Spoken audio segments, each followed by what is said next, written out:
Magandang araw, magandang gabi po kung nasaan po kayo ngayong araw na to, no? Nandito po ako ngayon sa Robinson kasi naghahanap po ako ng tungkod ni nanay para pag siya ay naglalakad meron siyang tungkod. At syempre naman mga kainags, nabasa ko yung inyong mga comments sa ating comment section. Ang sabi nyo, bilhan ko na ng tungkod ang nanay ko. Wag ko nang itanong-tanong sa nanay ko kung kailangan niya ng tungkod.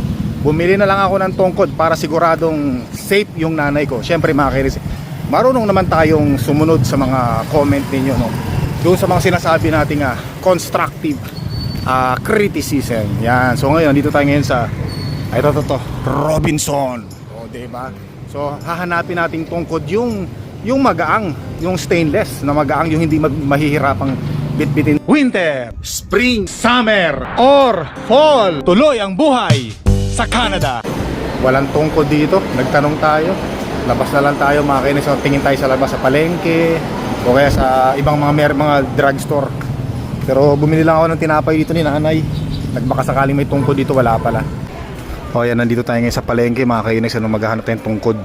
Susuyurin lang natin to, pag meron tayong nakitang tungkod mas maganda. Pero yung sabi ko nga, mas magaang yung hinahanap natin. Wala rin dito. Maghanap tayo sa mga drugstore. Dito nung araw mga kainis, nung araw merong bahay na maganda dito Tapos dito rin ako nakikinood nung mga Betamax kasi nung araw 1980s Betamax yung uso, di ba? Dito rin yung malaking magandang bahay dito Tapos pag nakikita ko nung may-ari na nakasilip ako sa bintana, nanonood ng Betamax nila, habang nanonood sila, pinapapasok ako. Sabi nila, "Bibot, pasok ka rito, manood ka dito sa amin." Mababait yung may-ari nito, mga Arevalo ang apelyido. Naalala ko pa yung pangalan ng kababata ko. Mayaman yun anak ng mayaman dito nga nakatira si Jojo Arevalo pangalan yung kababata ko. Ayan, naalala ko pa ito yung dito ka papasok nun dito ako pumapasok nun dati, gate. Ito yung pinaka main gate nila. Merong rito, may bakod diyan dito Ayan, may bakod diyan dito Tapos yung bintana nila, yung bintana nila Yan ang bintana nila, medyo masukal na, pwede naman tayong pumasok Tabi-tabi po, tabi-tabi lang po, tabi-tabi po, tabi-tabi po. Ayan kung napapansin niyo yung design ng bakod, nung wall, maganda yan, may mga kulay yan Tapos ito yung bintana nila, nandyan ako, nakikinood ako ng kasi sala nila yan nakikinood ako dyan ng Betamax nila. Tapos ito yung main door nila, entrance dito. Grabe ngayon, talagang kinain na ng gubat, no? Tapos doon, mga manukan nila yan business nila, mga Hobart nung araw. Yan, maganda to dati. Kaya lang ngayon wala na. Lang sila rito, hindi nila bahay to, kumbaga nagre-renta sila dito. Wala na, naalala ko lang yan kasi syempre mangilan-ngilan lang yung may mga television nung araw, 1980s. Nakakatuwa lang. Tapos ito, yung sinasabi ko sa inyo nakaraan, ito yung tindahan na madalas namin binibilan at inaarkilahan ng comics. Ito yun, dito yun Tubarin natin yung natin. Ate Bet, kumusta? Kilala mo pa ako, te? Ano man, si Sagane? Yun, natsambahan nyo, te. Bukas na naman pala yung mo, no? Bukas. Ang bakasyon, siyempre. Pogi-pogi, maraming salamat, te. Meron ba kayo dyan, te? Maliit lang na merinda. Yung soft drinks, Royal Mountain Dew, Coke, and Sprite. Lang, te? Sige, Sprite na lang, maliit lang. Tapos yan,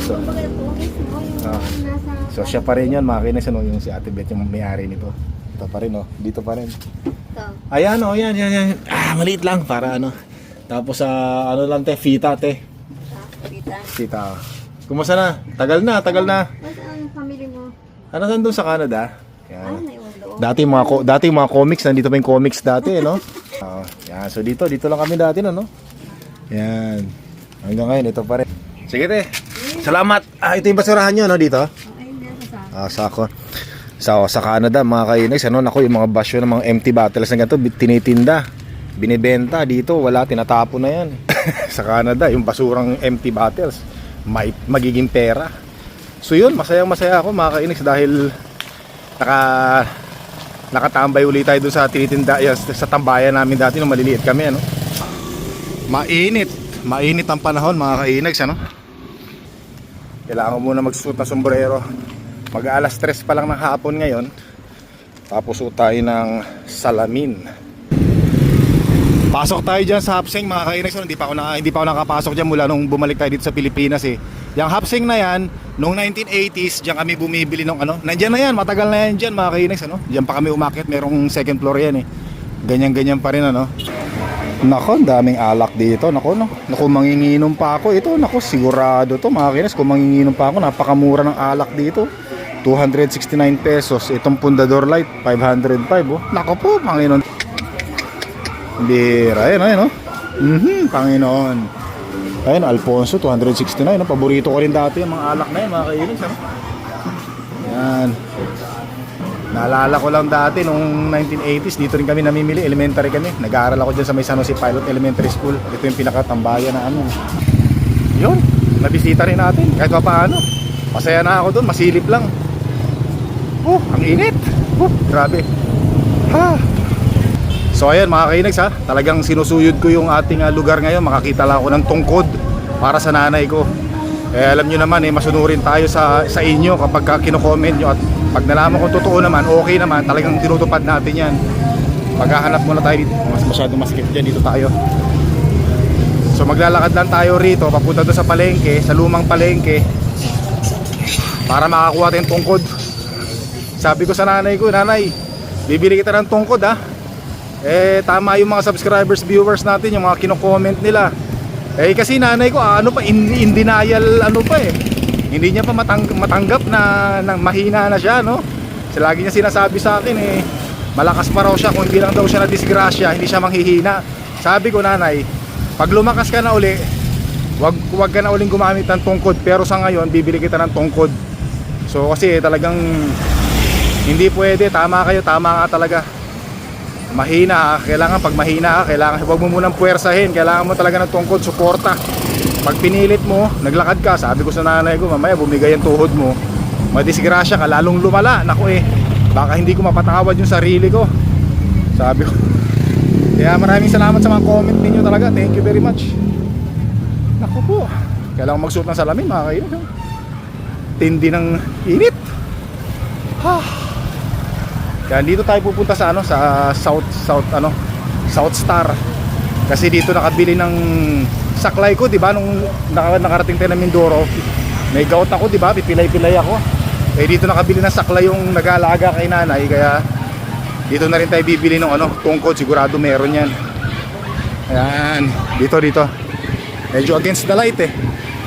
Dito tayo sa lumang palengke mga kainay, sa lumang palengke 'to eh. Yan, ayun yun, South Star Drug, dito tayo. Delikado, buti nakita ko yan, no? Kung hindi, butas ang ulo ko. Dito na pala, magtanong muna tayo dito. Tanong tayo dito sa South Star Drug. Tanong natin kung magkano.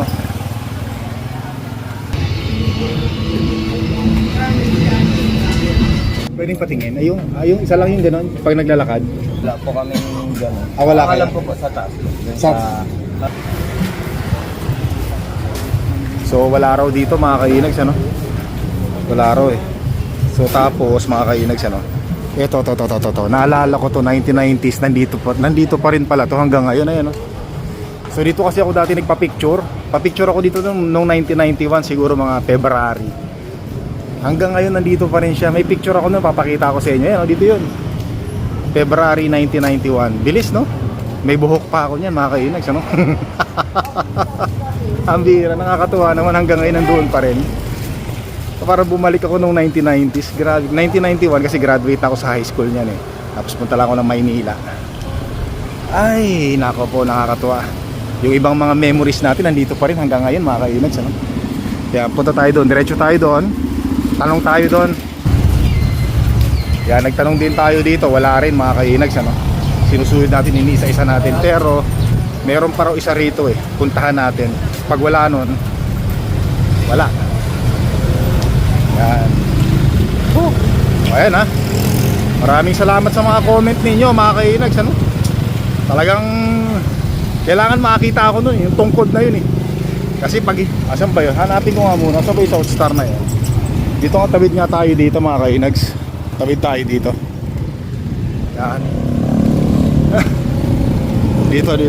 Ayun, yung isang South Star na sinasabi nila na baka daw meron doong tungkod. Yan, dito tayo. Ayun, no. So, ang dami na, no? Ang dami ng South Star Drug dito. Dati, ang pinakasikat na drugstore dito, yung Mercury. Tapos ngayon, pero syempre ngayon, nagkaroon na ng iba't ibang ano. Maganda nga, meron na ring Watson Drugstore dito. So, maganda nga yun, marami ng mga drugstore, kompetensya sila. At least yung mga mamimili, maraming mapagpipilian. Kung sakaling wala sa isa, baka sa isa meron, di ba? Ito lang tayo, mga kainis, malapit na tayo. Yan, dito sa kaliwa. Ayun, ang kagandahan sa San Jose, meron na naglilinis, mga kainags, ano? Nami-maintain yung ganda ng San Jose. Ito tayo, drugstore. Yan, dito. Yun. Sana meron na, no? Ito pala, mga kainags, oh. Ganito siguro. Ito, mga kainags. Magkano kaya ito? Na-adjust to, no? Ito, bibili ko nanay ko nito, mga kainags, nakakita tayo. So, na-adjust to, mga kainags, yan, yan, na-adjust siya. Diba? Yun. So, meron na, mga kainags, nako. Ewan ko lang kung patutuwa nanay ko nito, no? Kasi sa totoo lang talaga, sabi ko nga sa inyo, ayaw niyang gumamit ng ganito, mga kainags, ng tungkod, Pero pipilitin natin. Kung sakaling hindi man niya magamit ngayon, magagamit niya rin to sa mga susunod na taon pa pag yung talagang kailangan niya na. Tayo. Nako, napakasarap maglakad, oh. Grabe. Oh. Oh, ang init. Sa sombrero ko. Dali na. Suot muna ako ng salamin. O, diba? Nako, pag ganitong oras ngayon ay mag-alas 4 na ng hapon, mga kainags, ano? Sa Canada, sa Alberta, pag alas 4 na ng hapon ngayon, madilim na, mga kainags, ano? Wala nang tao sa kalye, tapos malamig na. Pero syempre dito sa Pilipinas, mag-alas 4 ng hapon, kita nyo naman ang daming tao, masaya, mga kainags, ano? Tsaka mainit, diba? Mainit. Tapos ngayon, katulad ngayon, hindi pa ako nakasombrero, mas lalong mainit yan.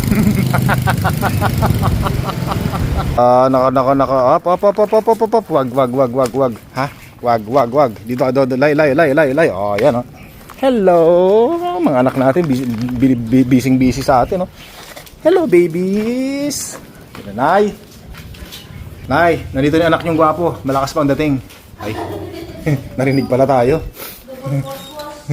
Ito na, oh. Bumili lang akong tungkod para sa'yo. Halika. So, si nanay, meron din daw siyang mga tungkod, mga kainis. Kaya lang payong, pinakita niya sa akin kanina. Kaya lang wala naman akong tiwala doon, baka babali. Ito, mga kainis, ano? Ito pala sinasabi ng nanay ko sa akin, 2 araw. Parang baston din to, baston. Kung napapansin niyo yung ano, may ano din. Kaya lang wala akong tiwala, baka maputol, Pinakita na sa akin ng nanay ko to kanina. Kaya lang nagbe-bend kasi siya, no? Sabi ko kay nanay, nako bibili na lang kita ng stainless. At least to sigurado matibay, mga kainis, matibay, no? Tibay ito. Di ba? Magaang pa. Magaang kasi mas magaang to kaysa doon sa 2 payong na yan, Yan. Tapos nung sinabi ko sa nanay ko na bumili ako nito, Nay! Halika rito, Nay. Testingin mo to para masukat natin. Tapos nung sinabi ko sa nanay ko na bumili ako ng ganito, nagalit sa akin, ba't daw bumili pa ako ng ganito? Nako. Wow! Ayaw ko yan. Ba't ayaw mo? Mayroon ako Ay, hindi. Mas maganda to. Na. Gamitin mo lang. Testingin mo lang, Na-adjust yan, Subukan mo lang, Sige, maglakad ka, sige na, subukan mo lang. Ayun na Ay, nako, nanay. Yan ginawag. Matigas ang ulo. Sige, subukan mo. Ha? Mahal-mahal ang bili ko dyan, ha? 700, almost 700 ang bili ko dyan. Mayroon ako dyan, Ay, naku, payong. Sige, subukan mo. Maglakad ka nga, nay. Ayun lang. Gusto mo pa i-adjust natin? Tama na. Ha? Na-adjust pa yan, Gamitin ko Ba't man di mo gagamitin? Gamitin mo yan. Kailangan mong gamitin yan. Pag lalabas ka, yan ang gagamitin mo. Ay, sige na. Ano ba yan? Sa bastong na ako. Ganun talaga. Tanggapin mo na. Matanda na tayo. Kailangan mo na, matanda ka na. In denial pa si nanay. In denial pa siya na ayaw niya pang magbaston. Kailangan mo yan kasi minsan pag naglalakad ka na akala mo sa sarili mo Akala mo sa sarili mo malakas ka pa. Hindi mo alam yung katawan mo mahina na. Pero yung isip mo kaya mo pa. Pero yung katawan mo minsan bigla ka na lang madadapa kasi wala kang mahawakan. O, di ba? Oh, ganun talaga. Baston, oh. Wala yan, payong yan, mahina yan, matigas yan. Tsaka pag pinalo mo sa aso yan, sigurado, matatakot yung aso. Pero huwag mong papaluin yung aso, panakot lang yan. Ha?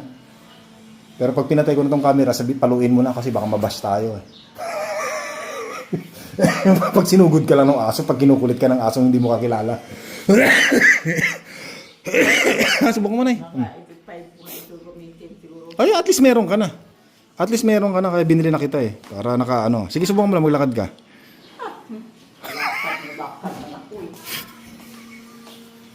Soli na nga lang natin yan. Pwede pa kay Soli. Ay, pagalitan mo sila na, wag ako. Basta ako sumunod lang ako sa kanila.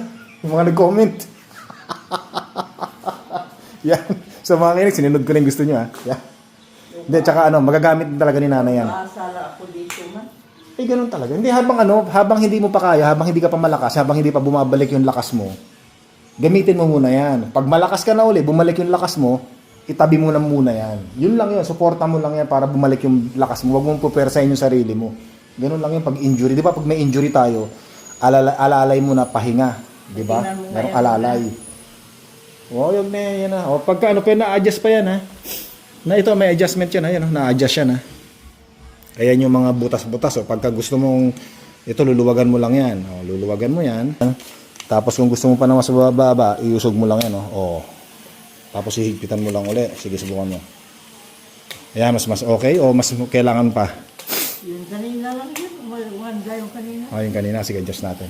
Ayan, so na-adjust na natin mga kainis. So, mas komportable ka na dyan, ay?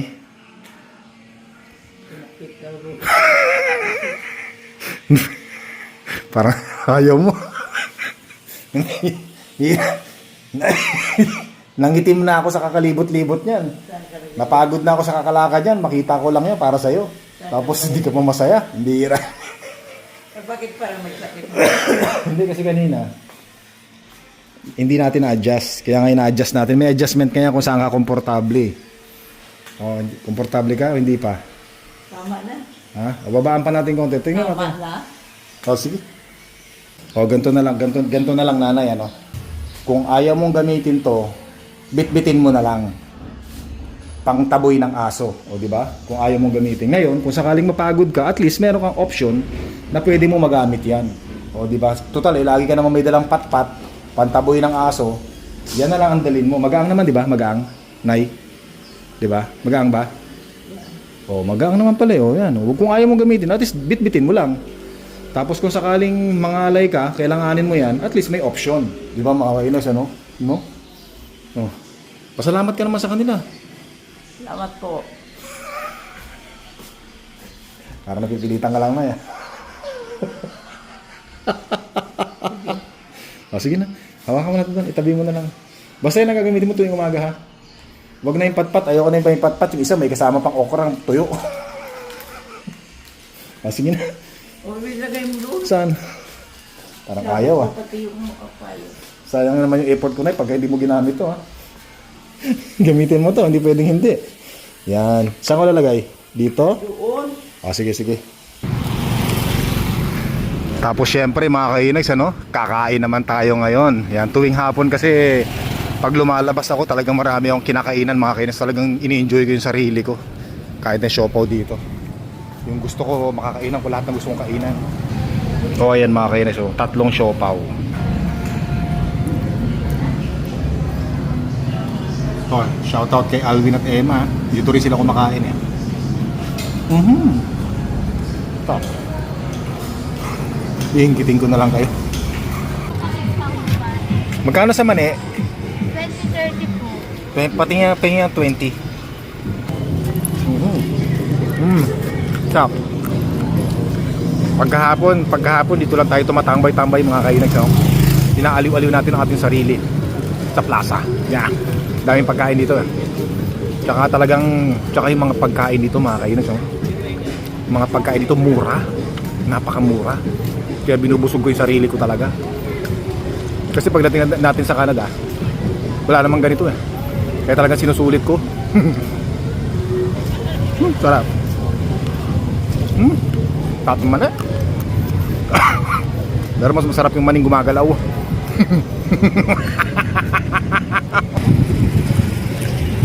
Yan, dyan gumraduate si si Mr. Boss Chip. Diyan siya kumuha ng Department of Agriculture niya.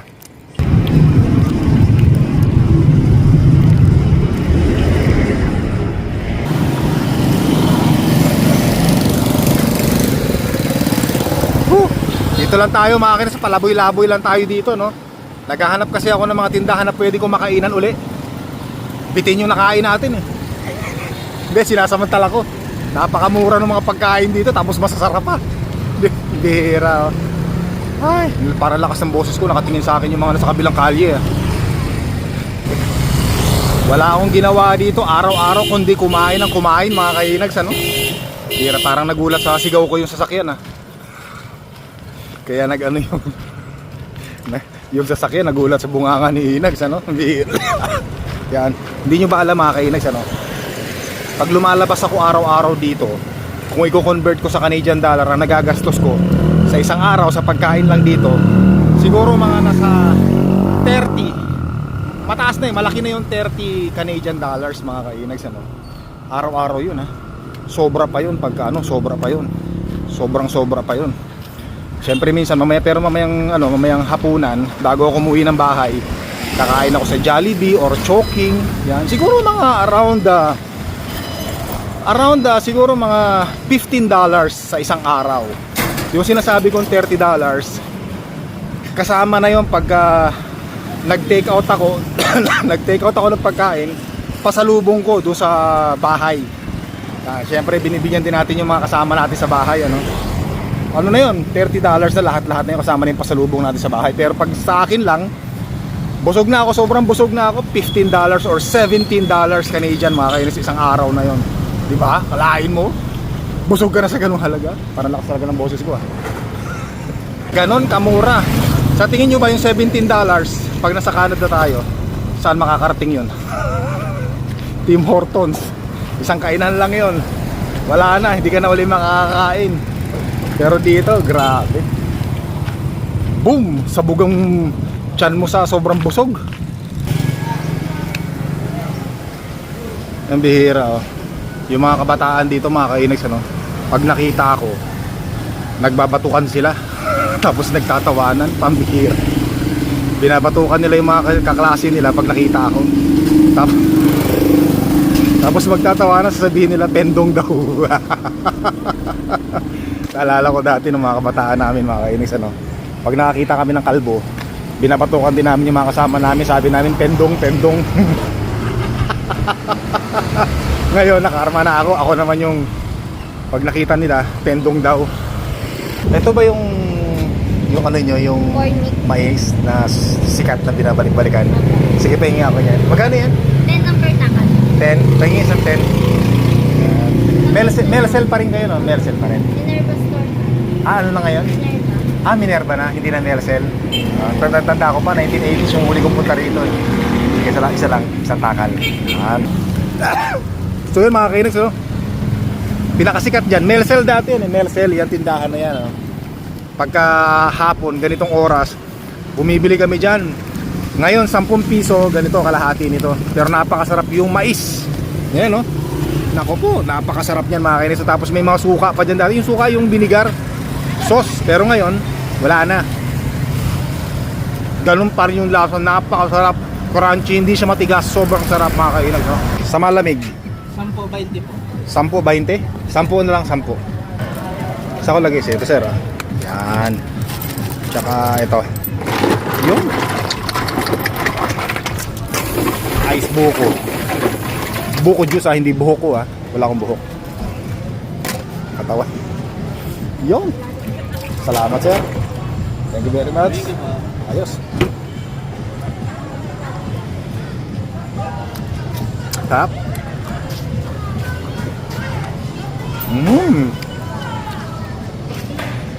10 piso. Sarap. Yan, tapos sa tuwing hapon mga kainags, ano, nagmimisa tayo rito. Simba tayo sa simbahan.